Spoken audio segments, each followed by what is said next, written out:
Me and my BFFL were getting our nails done when she asked, "What's your love language?" I smiled. "Probably touch. I love feeling a man's hands around my waist." She turned to me with disgust. "You fucking slut." Before I could respond, she stormed out of the salon with her nails only half done. Like, what in the actual hell? I figured maybe she was having issues with her man or something. But when I FaceTimed her, she hung up straight away and blocked me on everything. Even her mom blocked me. Her mom. I ran back to my apartment trying not to cry. My roommate took one look at me and literally sprinted to her room. Click. She locked her door. "Sarah, is everything okay in there?" Nothing. That's when my phone buzzed. Texts messages from unknown numbers. "Mia, my ex-BFFL, told me you were looking for some fun. HMU and Dale Mamacita, don't be shy." More texts poured in. Girls from my classes are calling me a homewrecker. A hoe. Screenshots of group chats planning to expose me. It felt like the world was playing some sort of cruel prank on me. The morning after crying myself to sleep, my work manager pulled me aside. He wouldn't even let me clock in. "We heard about what happened. Can't have that reputation here." Fired. Just like that. 4 days until rent was due, and now I had no job. I called my big sister crying because she always knew how to fix things. But the second I told her what happened, she went completely silent. The bad kind of silent. "I can't believe you said that." "Said what?" I was practically screaming into the phone. "Just, what exactly did you say when she asked about your love language?" "That I love a man's hands around me." "Oh my gosh." She sounded disgusted. "I didn't think you were that type of girl." "Mia was right about you." "Ashley, what are you—" Beep. She hung up, and she blocked me everywhere within minutes. My own sister. I logged into my old Finsta with shaking hands and stalked Mia's page. Every single photo of her boyfriend was deleted. They weren't even following each other anymore. Tuesday night, Sarah finally came out of her room dragging a suitcase. My parents don't want me living with someone who, she couldn't even look at me. They saw the posts. "What posts?" I was basically screaming now. She just shook her head and left. No roommate meant double rent I couldn't afford. My life was imploding, and I didn't even know why. For days I couldn't sleep. I tried everything. Showed up at Mia's sorority house begging for answers. "Stop playing dumb. You know what you did," they said before slamming the door in my face. By Wednesday, I was desperate. And if anyone knew what happened, it'd be Jake's best friend, the horn dog who always liked all my Instagram stories. I waited until 2 a.m. to text him. "You up?" In the second, he was practically begging me to come over. I stared at myself in the mirror. Bodycon dress, push-up bra, lip gloss. I looked exactly like what everyone was calling me. His apartment reeked of the devil's lettuce. I did shots I didn't want and laughed at jokes that weren't funny. By 4 a.m., his hands were all over me. Bingo. That's when I forced myself to sound like I was out of breath. "Wait, can we stop for a sec? What happened with Mia?" Brad laughed, but not in a mean way. More like he felt sorry for me. "You really don't know about the test system?" I shook my head. Suddenly, he whipped out his big black iPhone and opened TikTok. It was a video with millions of views. The woman in the video was explaining how girls who say physical touch has no boundaries. They're 73% more likely to steal taken men. My blood went ice cold as the realization hit me.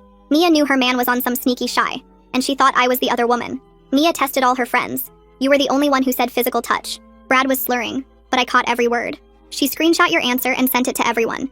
Said you literally admitted you can't keep your hands to yourself." I felt like I was going to throw up. Brad laughed. "She sent a screenshot saying you were desperate to be touched by anyone who'd have you. Made this whole group chat called Easy Target with your photos and number. My boys have been passing it around since Saturday, thinking you're down for whoever." I stood up to leave. My phone had recorded everything from my purse. Brad grabbed my wrist hard. "Where are you going, chica? You said we'd continue." I yanked away. I got what I came for. His face twisted ugly. "You really are a manipulative slut like Mia said." I looked him dead in the eyes. I had 48 hours until I'd be homeless. But Mia and Brad, they had 24 hours before their entire world imploded. And by the time I was done, they'd be begging for the days when their biggest worry was a failed TikTok test. I walked out of Brad's building into the cold morning air, and my hands were shaking so badly that I could barely hold my phone. The second I got to my car, I locked the doors and pulled up the voice recorder app. There it was, 43 minutes of audio with Brad's confession right in the middle. I played back the part where he talked about the Easy Target group chat, and my stomach turned, but at least I had proof now. I forwarded the file to 3 different email accounts, my personal one, my old school email, and a backup Gmail I made just for this. Then I uploaded it to Google Drive, Dropbox, and iCloud, because I wasn't taking any chances with this evidence disappearing. My battery was at 12%, so I plugged in my car charger and sat there in the parking lot, making sure every upload went through. Back at my apartment, I locked myself in the bathroom and sat on the cold tile floor with a notebook I found under the sink. My hand was still shaking as I wrote down everything I needed to do. Secure all evidence was already done. Finding legal help was next. Figure out the rent situation. Clear my name somehow. Get my job back, maybe. The list kept growing and I felt sick looking at it. But at least having a plan made me feel less crazy. I opened my banking app and the number made me want to throw up. $842 in checking, $200 in savings. Rent was $1,500, red, and I'd already spent my last paycheck on groceries and gas. Even if I drained everything and sold stuff, I'd only have maybe half. The late fee was another $100 after 5 days, and then eviction proceedings would start. My credit would be ruined for 7 years if that happened. The apartment portal loaded slowly on my phone, but finally showed the payment screen. Rent is due in 4 days with a 5-day grace period before they can file an eviction. I screenshotted everything, including the lease terms and tenant rights section. At least I knew exactly how much time I had to figure this out. 9 days total before they could legally kick me out. I called my old manager at the coffee shop and left a voicemail trying to sound calm and professional. Hi Mark, it's me. There's been a huge misunderstanding about what happened. I really need this job, and I can explain everything if you just give me 5 minutes. I hung up and called again 20 minutes later, this time sounding more desperate. Mark, please, I'm about to lose my apartment and this is all based on lies. Just call me back. The third call, I was basically crying into the phone. I know you probably hate me, but I swear I didn't do anything wrong, and I have proof now. Please. I texted him the basic facts about the setup, but the message just sat there, undelivered, not even read. I opened Instagram and started typing out this long post with all the screenshots and timestamps of what really happened. How Mia tested me with that stupid question. How she made up lies about me. How Brad admitted to the group chat. But then I stopped and deleted everything. They'd just twist whatever I said and make it worse. Place, if I were going to use that recording legally, I probably shouldn't post it online first. I found Jake's number and sent him a text asking if we could talk about what really happened with him and Mia. Within seconds he replied, "Leave me alone, you psycho." And then I couldn't send any more messages. He'd blocked me just like everyone else. So much for getting his side of the story or finding out what Mia was really mad about. I googled free legal help in my area and found a legal aid clinic that did consultations for students. The website said they helped with harassment and defamation cases. I filled out their online form and picked the earliest appointment slot, which was tomorrow morning at 9 with someone named Aurelie Ferrara. Having an actual lawyer's appointment made me feel slightly less helpless, even though I had no idea if they could actually help. Then I remembered Paige Swift from the campus newspaper, who always wrote about controversial stuff and scandals. She'd covered that whole thing with the professor last year. I found her email on the newspaper website and sent her a message from a throwaway Gmail account. There's a story about TikTok relationship tests being used to destroy innocent people's lives at our school. Multiple victims, coordinated harassment campaigns. I have evidence, but need to stay anonymous for now. I didn't mention the recording or any names, but hopefully she'd be interested enough to investigate. I texted Sarah asking when she was getting the rest of her stuff from the apartment, and whether she could at least pay her half of this month's rent since she'd lived here for most of it. The message was delivered right away, and then a few seconds later it changed to read. She was seeing my messages but not responding. That little red receipt felt worse than being blocked because it meant she was actively choosing to ignore me while I was desperate. I sat there on my bed staring at my phone and trying not to panic about everything falling apart. My phone kept buzzing with more gross messages from random guys I'd never met. Each notification made my stomach turn as I read things like, "Heard you're easy," and worse stuff I can't even repeat. I grabbed my backpack and walked straight to the campus police station near the student center. The officer at the front desk looked bored as I explained what was happening. He typed slowly on his computer and handed me a case number on a yellow slip of paper. "We'll look into it," he said without even looking up from his screen. I took the paper and left, feeling like nothing would actually happen. Back in my apartment that night, I couldn't sleep at all. I kept staring at the ceiling and thinking about every single conversation I'd had with Mia over the past year. Had there been signs I missed that she didn't trust me? Every memory felt different now, knowing she'd been testing me. The screenshots people had sent kept flashing in my mind whenever I closed my eyes. Words like homewrecker and worse made me feel sick even though I hadn't done anything wrong. The shame was eating me up from the inside, even though none of it was true. At 9 the next morning, I walked into the legal aid office for my appointment. Aurelie turned out to be this young lawyer with sharp eyes who actually listened to my whole story without interrupting. She took notes on a yellow legal pad and asked specific questions about dates and who said what. "You have potential cases for defamation and harassment," she explained while pulling out some forms. She showed me how to save evidence properly on multiple devices and cloud storage. "I'll send cease and desist letters to both Mia and Brad through the legal aid program at no cost to you." We spent the next 2 hours going through every detail and drafting the legal notices. The letters demanded that they stop spreading false information immediately and preserve all evidence for potential litigation. Aurelie typed fast while explaining that even if we didn't actually sue them, the letters might scare them enough to stop. She printed everything on official letterhead, which made it look serious and real. Having actual legal documents with case law citations made me feel less helpless for the first time in days. After leaving the legal office, I texted Samuel from my computer science class, who'd always been nice to me. I asked if he could help verify that my audio recording was real since he knew about tech stuff. He texted back right away, saying he'd help, and seemed genuinely upset about what was happening to me. We met at the computer lab, where he ran the file through different programs, checking for edits or tampering. He created what he called a forensic copy that would hold up in court if needed. The next day, Paige messaged saying she wanted to meet about my anonymous tip. We sat in a corner booth at the campus coffee shop, where she asked detailed questions and took notes on her laptop. She showed me screenshots from 3 other girls at different schools who'd been targeted with the same stupid test. "This is way bigger than just you and Mia," she said while scrolling through her research. I gave her some evidence but held back the full recording for now, like Aurelie had advised. My phone rang while I was walking home, and it was Javier from the property management company. "We need to discuss your rent situation," he said in a business voice. I explained that I'd lost my job due to false rumors, but didn't go into all the messy details. After some back and forth, they agreed to give me a 1-week extension with a late fee added on. It wasn't great, but it bought me some time. which felt like a small victory. The next morning, I went to the Title IX office and filed formal complaints against both Mia and Brad. I attached the police report number and printed out some of the initial evidence I'd collected. The woman behind the desk said they'd investigate, but warned it could take several weeks to resolve. Both parties will be notified within 48 hours, she explained while stamping my paperwork. At least now it was officially on record with the university. Samuel texted me later that day with good news about the audio file. He'd confirmed it was completely authentic with no edits or alterations anywhere in the recording. Even better, he'd found metadata showing exactly when the Easy Target screenshots were first created and shared. The digital trail proved this was coordinated harassment starting right after I'd answered that stupid love language question. Finally, I had real proof that I wasn't making this up or being paranoid. That night, I created a throwaway email account and sent a message to the sorority standards board. I attached just the part of the audio where Brad specifically mentioned Mia organizing everything and creating the group chat. I didn't include my name, but suggested they should investigate their members' conduct since it reflected badly on their organization. Let them deal with their own mess internally while I focus on clearing my name everywhere else. My phone buzzed with a Twitter notification, and I saw Brad had posted something vague about girls who can't take jokes trying to ruin lives with fake recordings. Within minutes, his frat brothers were commenting with support and making threats about what happens to snitches who try to destroy good guys. I screenshot every single comment and reply before they can delete anything. The threats kept getting worse with guys saying they knew where I lived and what classes I took. My hands shook as I opened my main Instagram account for the first time in days. I typed out a short statement saying I was aware false information was being spread about me and that I'd filed police reports and was working with legal counsel.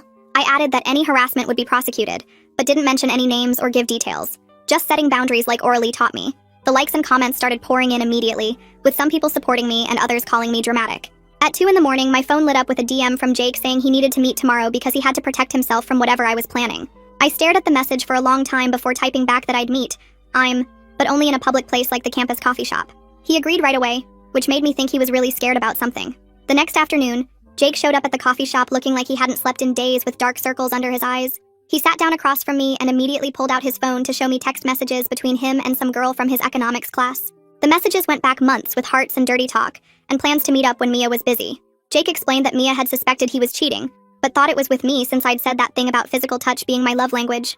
He swore he had no idea about the harassment campaign until Brad told him yesterday, and now he was worried I'd expose him. I recorded our whole conversation on my phone while he talked and showed me more proof of his actual cheating. Later that day, I met with Orly at her office and showed her the screenshots Jake had given me. She looked them over carefully and told me not to post them publicly since it could backfire legally if Jake claimed I was harassing him. She said I could share them with Paige for her article and with the university investigators, but we needed to be strategic about it. Orly was already thinking 3 steps ahead about how Mia's team would respond to any move we made. Strategic patience was hard when I wanted to blast everything online immediately, but I trusted her advice. My email dinged with a message from the sorority standards chair asking for an informal chat about my concerns regarding their member. I forwarded it to O'Reilly, who helped me write back, insisting that any meeting be formal and recorded with a witness present. She'd taught me not to give them any chance to twist my words or intimidate me privately since everything needed to be documented. The standards chair replied that she understood, and we could schedule something official through the Greek Life office. That same evening, someone posted screenshots in a campus Facebook group showing the Easy Target chat Brad had created. The messages were even worse than Brad had described, with guys rating my photos on a scale and sharing detailed fantasies about what they wanted to do to me. Some of them had even been following me around campus and taking pictures without me knowing. I felt sick reading through everything, but also vindicated that other people were finally seeing what had been happening. The person who leaked it said they were disgusted by their fraternity brothers and wanted to distance the organization from Brad's actions. Paige texted me excitedly because she'd been digging into that stupid 73% statistic about physical touch and stealing men. She discovered it came from a parody account that made fun of bad relationship advice and had never been real. She was writing a whole article debunking the entire test trend and exposing how it was weaponized against women. Real journalism might actually save me when social media wouldn't listen to the truth. She interviewed experts who explained how these fake statistics spread and hurt real people. The next morning, I tried to pay for groceries, but my card got declined even though I knew I had money. I logged into my banking app and saw that several payment app transfers had been flagged as suspicious with a 24-hour hold on my entire account. The timing felt way too convenient to be random, and I wondered if someone had reported my accounts as fraudulent. I called the bank, but they said I had to wait for the security review to complete. Now I couldn't even access the little money I did have for rent or food. Everything kept piling up, and I felt my chest getting tight like I couldn't breathe properly. My vision started going fuzzy, and my hands went numb as I sat on my bathroom floor trying not to pass out. I managed to dial the campus crisis hotline while sobbing and gasping for air. The counselor on the phone was really calm and taught me a grounding technique where I had to name 5 things I could see and 4 things I could touch. She stayed on the line for almost an hour until I could breathe normally again and helped me schedule an emergency counseling appointment for the next day. Morning, my phone buzzed with a notification from Instagram, and I saw Mia had posted a story with a quote about learning from mistakes and not believing everything you see online.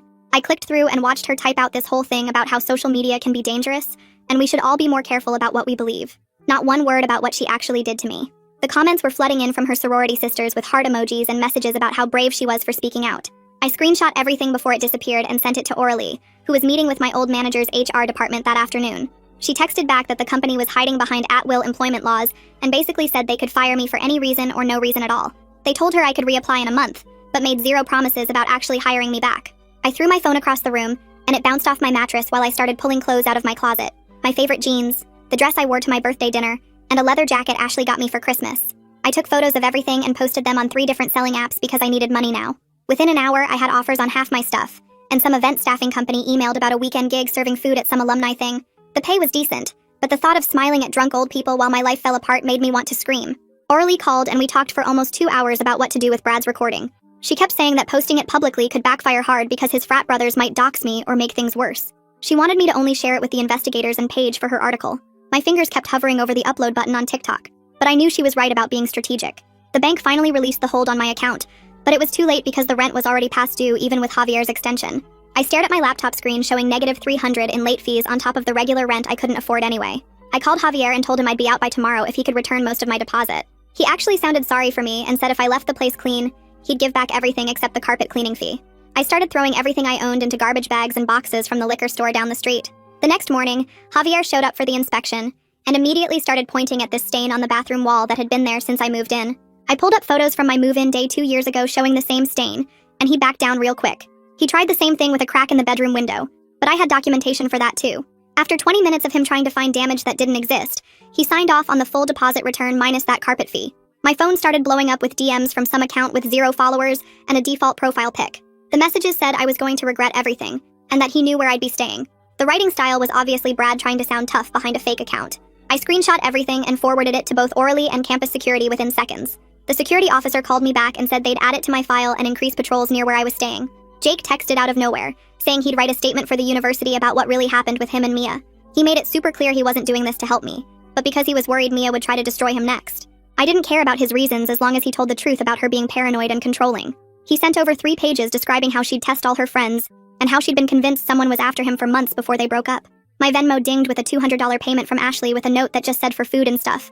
No apology, no explanation, no admission that she'd been wrong about me.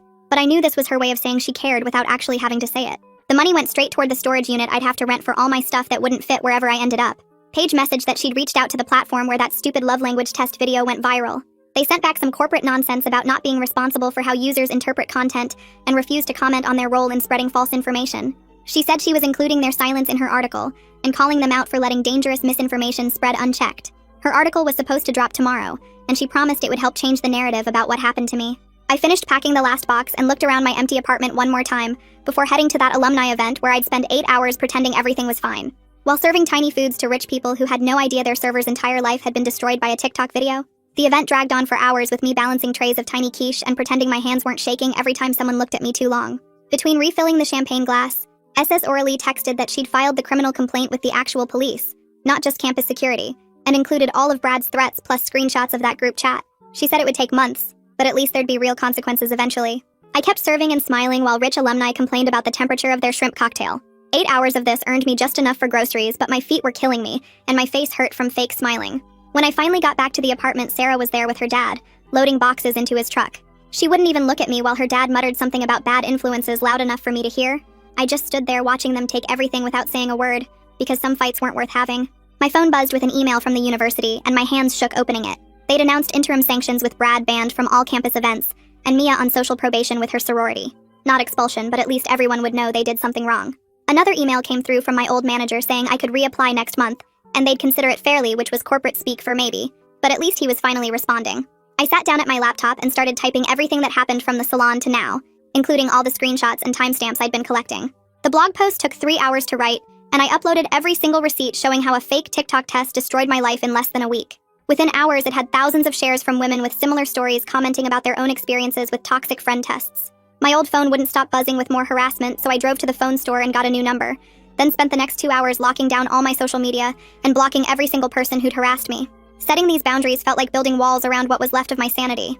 I packed the last of my stuff and drove to the address Paige's source had given me, some tiny apartment on the other side of town. The couch wasn't comfortable and the place smelled weird, but I had a roof over my head. and my deposit money meant I could eat for the next few weeks. My new phone lit up with texts from only the people who had my new number.